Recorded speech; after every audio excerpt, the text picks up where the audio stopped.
Tapi sebelum itu saya mau tanyakan dulu tentang BKB-nya dulu ya. Nah, sebelum ini ibu pakai KB apa nih? KBP ya. Selain itu punya pernah coba yang lain ya? Pernah? IUD ya? Berarti pertama kali pakai IUD. Iya, IUD terus lagi. Ini nanti jadi sebelum ibu menentukan nanti untuk menentukan jenis KB-nya, saya akan menjelaskan dulu tentang macam-macam KB ya. Nanti setelah itu baru nanti sebenarnya ibu sudah punya pilihan tadi, cuman saya katakan dulu dari jenis KB-nya apa aja. Nanti setelah itu ibu bisa menentukan lagi, saya tahu sebelumnya mohon maaf, ini ibu datang sendiri ya, tidak sama suami kah? Sendiri ya? Nah, bapaknya lagi kerja. Tapi bapaknya tahu kalau ibunya mau BKB gitu. Jadi saya sebelum ibu nanti menggunakan KB, saya jelaskan dulu tentang manfaat menggunakan kontrasepsi. Ini manfaatnya pertama dapat mengatur jarak kehamilan yang diinginkan. Kalau boleh tahu ibu sekarang anaknya sudah berapa bu? Sudah 2 ya. Jaraknya dari yang pertama ke yang kedua? 3 tahun. 3 tahun setengah. Oke. Nah, itu jaraknya sudah bagus karena biasanya minimalnya 2 tahun. Kemudian ibu dan bayi dapat lebih sehat karena risiko kehamilan dapat dihindari ya. Otomatis kalau kita ber-KB tidak akan terjadi kehamilan, tapi biasanya ada angka kegagalan. Cuman mungkin sejauh ini ibu dengan jarak yang 3 tahun tadi sudah berhasil ya. Kemudian meningkatkan kesejahteraan keluarga, manfaat yang ketiga. Nah, otomatis karena misalnya tadi dengan jarangnya kehamilan, terus kesempatan untuk misalnya bekerja ada gitu. Terus menjaga keharmonisan keluarga karena masing-masing anggota keluarga mendapatkan waktu lebih banyak bersama. Jadi dengan ber-KB juga tadi kan jaraknya 3 tahun tuh. Berarti untuk anak yang pertama juga lumayan lama ya waktu untuk bersama, untuk mengasuh gitu kan. Baru ada adiknya lagi gitu.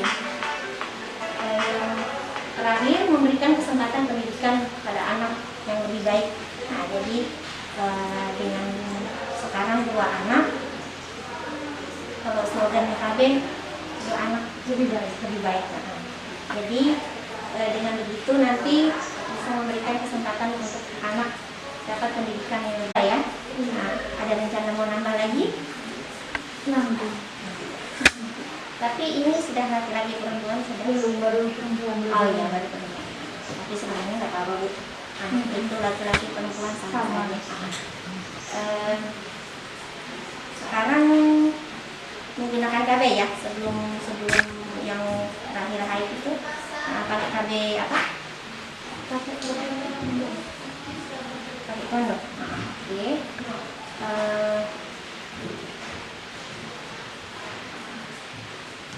Ada kesulitan nggak untuk memakai itu? Nggak ada ya. Saya langsung ke ini, ada beberapa jenis KB-nya. Tadi Pak Bekir ibu sudah pernah menggunakan ya. Yang ini kondom, ini yang pakai sudah pernah juga ya. Nah, ini ada KB suntik. Nah, suntik sudah pernah pakai belum? Terus ini ada yang tadi ibu sudah pernah pakai IUD. Kemudian ini untuk yang KB pria. Oh ya bukan, ini yang kalau steril ya. Nah, steril. Ini yang kalau yang pria, yang sterilnya pria juga. Terus ini yang IUD tadi, dan ini yang implan. Yang tadi boleh tahu anak yang kedua umur berapa sekarang? 7 tahun. Oh 7 tahun ya, sudah besar ya. Ini tadi jenisnya, ini yang laki-laki perempuan, dia sama-sama steril ya. Kemudian ini tadi suntik, yang refill, dan ini tadi yang kondom sama metode kalender ya. Nah, pernah dengar nggak yang metode kalender? Pernah. Belum pernah coba ya, karena sebenarnya itu agak ribet ya, harus beberapa bulan dulu dipantau. Nanti baru kita bisa menentukan di hari keberapa sampai hari keberapa yang aman dan di hari berapa yang tidak aman gitu ya. Kalau yang kalender. Kemudian ini tadi sama. Ini kalau yang setelah melahirkan ya, metode amilolaktasi namanya. Dia dengan menyusui secara full selama 6 bulan efektif untuk mencegah terjadinya kehamilan. Ya. Terus ini ada yang IUD tadi ya, dan ini ada yang implan. Ini tadi baru dengar ya? Baru. Tapi dulu pas habis melahirkan gimana? Menyusui ya? Langsung ber-KB? Langsung. Karena waktu belajar karena mungkin kurang informasi juga ya. Kemudian ini tadi yang metode operasi pada wanita. Oke, yang steril. Biasanya kalau yang sudah banyak anak ya, karena umurnya juga sudah tua atau mungkin dia sudah tidak mau terlalu ribet untuk ber-KB dan ada mungkin beberapa faktor kesehatan yang tidak memungkinkan untuk hamil lagi, biasanya bisa diberikan ini. Kemudian ini MOP, metode operasi pria. Nah, ini yang untuk laki-laki tadi, tapi sepertinya untuk saat ini minat dari laki-laki untuk ini agak berkurang dan agak sih masih kurang. Terus ini yang IUD. IUD ibu sudah pernah pakai juga. Dulu berapa tahun Bu? Sempat 5 tahun. 5 tahunan ya? 4 sampai 5 tahun. Masih aman aja ya? Maksudnya nggak ada kayak keluhan-keluhan gitu? Oh, ada keluhannya. Kayak gitu. kebetulan kalau berat nyeri ya? Tapi sempat lumayan lah, 5 tahun kan? Terus ini yang implan. Nah, implan ini dia aman untuk digunakan. Kemudian salah satu metode yang paling efektif karena dia juga hormon. Tadi kalau IUD dia yang tanpa hormon, tapi dia menjaga kehamilan. Ini yang penting. Kemudian efektivitas pemakaiannya itu sampai 3 tahun ya. Jadi dia nanti ada dimasukkan di sini ada 2 batang di sini kita kasih 2 batang. Jadi dia nanti bentuknya kayak injeksi gitu. Kemudian KB suntik ya, KB suntik ini juga aman. Hormonnya diberikan setiap 3 bulan sekali ya. Ada yang 3 bulan, tapi ada juga yang 1 bulan.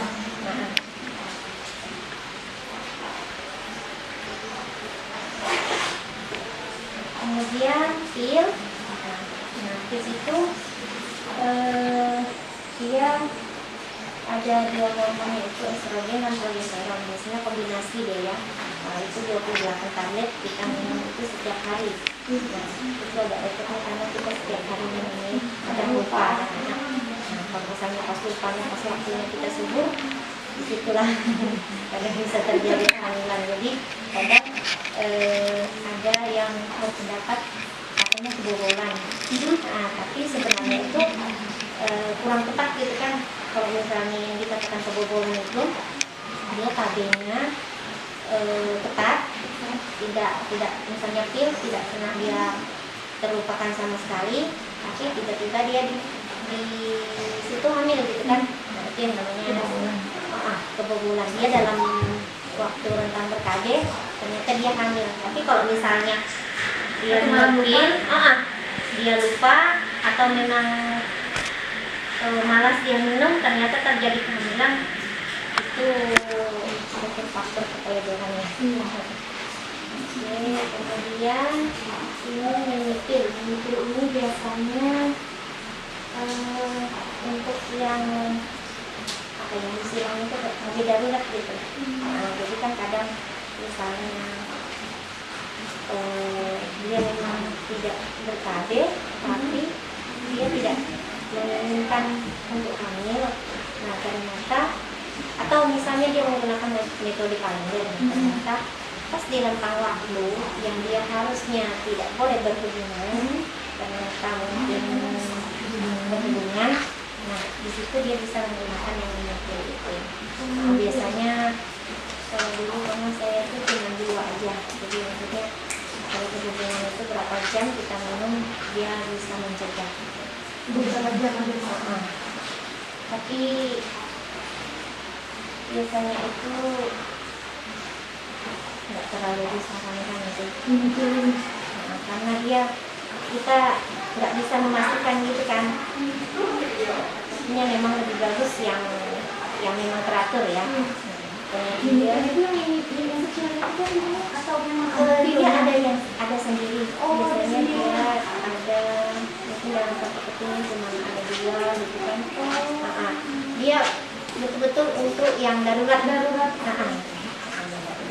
Kemudian ini kandungan dia sudah senang tahu. Sejauh ini untuk yang ini ada misalnya dari pasangan ada keberatan untuk pemakaian? nggak ada sih, saya pakai itu cuma beberapa bulan aja. Untuk perempuan ini ada juga perempuan jenisnya dari pemakaian ada. Untuk penggunaannya itu memang sebelum melakukan itu, kemudian itu dimasukkan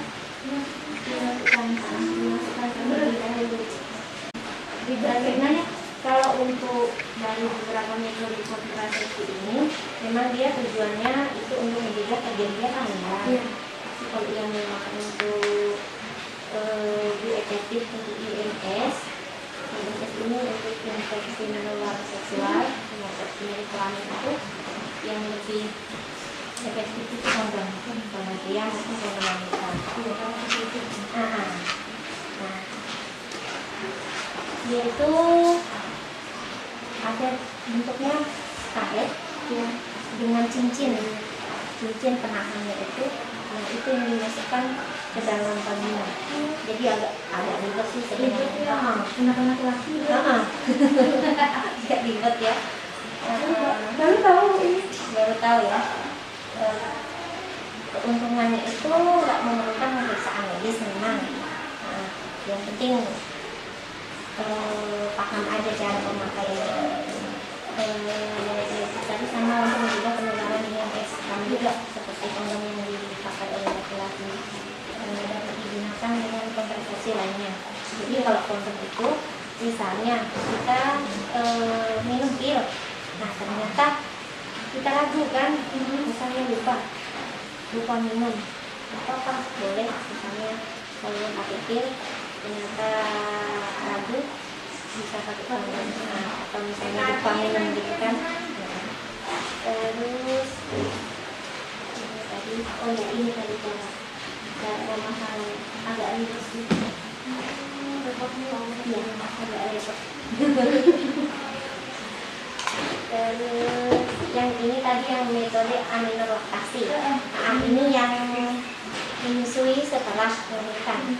Jadi itu salah satu metode yang alami, kemudian sederhana juga.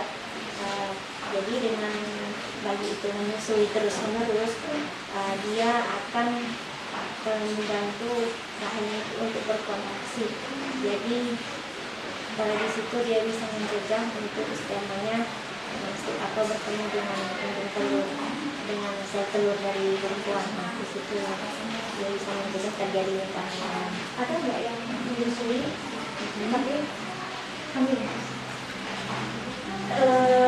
Itu dari semua KB pasti ada angka kegagalan. Nah, itu pasti ada. Tapi mungkin dari 10 mungkin 1 lah. Tapi memang kalau ini memang harus benar-benar gitu. Jadi iya, bayinya nggak boleh diberikan kayak susu formula gitu kan. Jadi dia betul-betul harus menyusui full. Cuman kan mungkin kadang beberapa orang agak ragu gitu kan. Jadi walaupun misalnya menyusui full, tetap ya sekali. Jadi itu sebenarnya kembali ke masing-masing lagi pilihan ya.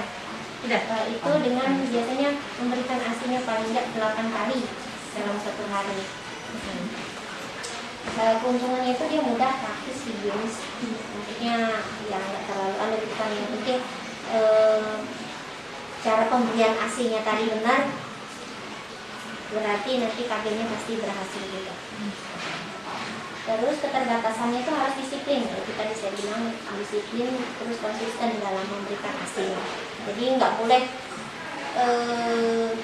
misalnya mau perlu jalan agak lama seharian gitu kan, kita tinggal kan. Nah, otomatis kan untuk kita memberikan ASI ini juga waktunya juga nggak sepenuhnya dapat memberikan ASI gitu kan. Kalau ini sih lebih disarankan ya langsung. Kemudian itu tadi tidak melindungi dari penularan AIDS. Jadi yang memang melindungi itu tadi cuma buang wanita dan pria. Oke, itu saja untuk tentang KB. Jadi ibu untuk sekarang mau memakai yang jenis apa? Jenis implan ya. Jenis implan ini tadi seperti saya bilang, implan itu nanti dia dipasang itu kerjanya tangan aktifnya kanan. Berarti nanti di tangan sebelah, di lengan sebelah kiri nanti ada pemasangan itu, nanti dipasang sedikit, tapi sebelum itu nanti kita kasih anestesi, kasih bius ya biar nggak terlalu terasa. Nanti dibukakan sedikit, baru nanti dimasukkan. Implannya nanti ada 2 batang, nanti pada saat pemeriksaan itu juga nanti boleh nanya gitu kan. Atau biasanya kalau sudah selesai itu kami akan menyuruh untuk meraba gitu kan, jadi tahu tempatnya. Kemudian itu cara menggunakannya tadi, kemudian nanti akan ada jadwal kunjungan ulang selama 1 minggu lah dari hari ini untuk kontrol lagi lukanya itu. Kemudian kalau misalnya belum sampai seminggu ternyata ibu ada keluhan, nanti boleh datang lagi. Nanti kalau misalnya ada keluhan kan berarti seminggu aja untuk kontrolnya itu. Setelah itu nanti ini untuk 3 tahun kalau nggak salah. Tahun betah ya. Kalau misalnya setahun mau lepas atau 2 tahun mau lepas? Boleh. Boleh. Pokoknya dia itu maksimal, waktu maksimalnya itu. Kalau misalnya 1 tahun atau berapa bulan ternyata ada keluhan yang lain, yang misalnya terlalu agak dirasa agak berat, boleh. Kalau misalnya mau dilepas gitu kan. Itu tadi saya jelaskan untuk misalnya keterbatasan itu tadi ada mungkin mengalami perubahan pola haid. Misalnya yang biasanya tidak terlalu banyak, bisa jadi dia banyak gitu kan. Terus dapat menimbulkan penurunan atau kenaikan berat badan. Karena dia hormon kan. Nah, dia beda kalau misalnya kayak IUD kan dia bukan hormon. Jadi dia tidak terlalu mempengaruhi untuk kenaikan atau penurunan berat badan ya. Kemudian ya itu tadi saya bilang ada pembedahan kecil pada waktu pemasangan dan pencabutan. Tapi nanti walaupun misalnya dia dimasukkannya 2 batang, tapi tetap dia cuma ada sedikit aja, yang dikasih luka di itu untuk memasukkannya tetap 1, jadi dia ke kiri dan ke kanan kayak gitu nanti posisinya. Bisa beraktivitas berapa hari setelah seminggu lah, biasanya setelah lukanya itu sudah kering, sudah sembuh gitu kan. Tapi biasanya untuk kita balut itu sekitar 3 hari lah. Yang dia jangan dulu basah ya. Jangan dulu basah, sama jangan angkat-angkat yang berat dulu. Jangan kirim. Iya, kirim.